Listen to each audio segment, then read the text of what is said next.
लोग कहते हैं कलयुग खराब है, इसलिए भक्ति करना मुश्किल है। पर शास्त्र कहता है कलयुग इसलिए खतरनाक नहीं क्योंकि पाप बढ़ते जा रहे हैं, पाप इसीलिए बढ़ रहे हैं क्योंकि मनुष्य समझना ही नहीं चाहता।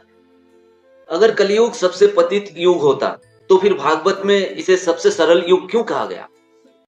इस कलयुग है लौह युग और शास्त्र में इसे कलह प्रिय युग भी कहे गए हैं।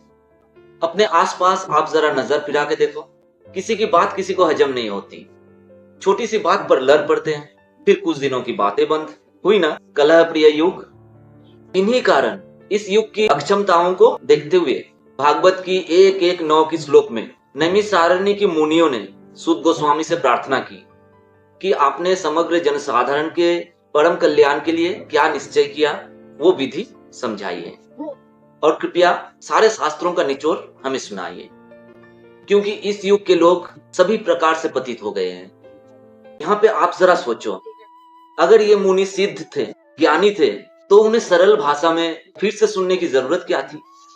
क्या आपको लगता है ये प्रार्थना मुनियों की अज्ञानता दूर करने हेतु थी या फिर मानव समाज के लिए आखिरी करुणा? आज आपके पास सब कुछ होते हुए भी शांति क्यों नहीं? फिर तो उनके ये प्रश्न आपके लिए ही पूछा गया था।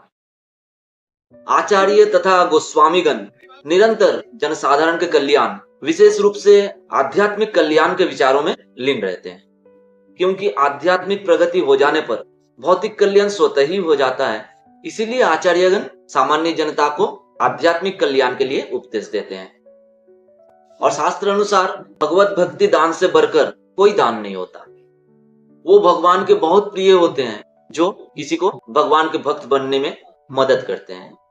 इसीलिए भगवत गीता में भी आचार्यों की पूजा की संस्तुति अर्थात सुपारिश की गई है। कलयुग की सबसे बड़ी सजा पाप नहीं बल्कि एक भ्रम है कि हमें उपदेश की कोई जरूरत नहीं। और इसी कारण भागवत के अगला श्लोक कलयुग की असली बीमारी को खोल देता है।